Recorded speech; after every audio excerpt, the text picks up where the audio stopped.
భోగాపురం భూ నిర్వాసితుల తరపున పోరాటానికి సిద్ధమైంది వైసీపీ.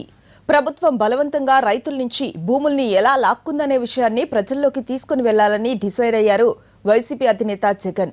ఇందులో భాగంగా ఇవాళ భోగాపురంలో పర్యటించనున్నారు జగన్.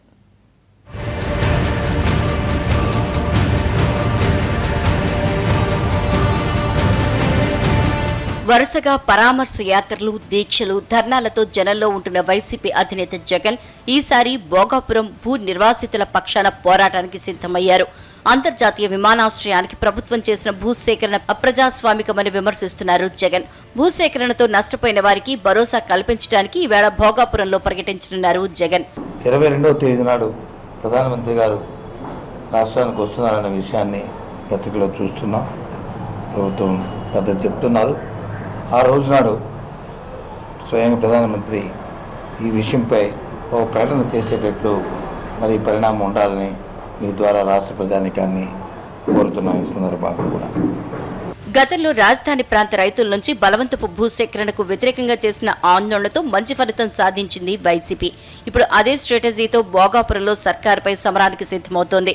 గ్రీన్ఫీల్డ్ విమానాశ్రయం నుంచి 15,000 ఎకరాలు సేకరించాలని మొదట నిర్ణయించింది సర్కార్. రైతుల నుంచి పెద్ద ఎత్తున వ్యతిరేకత రావడంతో సర్కార్ ప్లాన్ మార్చింది.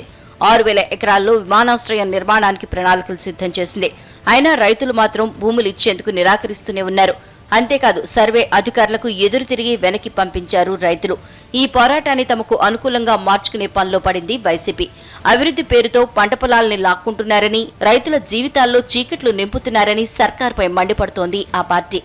ఈ రాష్ట్రంలో తెలుగుదేశం పార్టీ అధికారంలోకి వచ్చిన తర్వాత ఎక్కడ చూస్తున్న ఆత్మహత్యలు, బలవంతం మరణాలు ఇవి జరుగుతున్న నేపథ్యం. అన్నిటిపై కూడా విచారణలు అంటూ కాలయాపన చేస్తున్నారు తప్ప ఆ సంఘటనల్ని ఇంకా జరగబోకుండా ఉత్తరోత్తర అవి ముందుకు పోకుండా ఆపే పరిస్థితులు ఎక్కడా కనిపించట్లేదు. ఇదిలా ఉంటే ప్రభుత్వం మాత్రం ఈ ప్రాజెక్టుతో యువతకు ఉపాధి అవకాశాలు పెరుగుతాయని చెబుతోంది.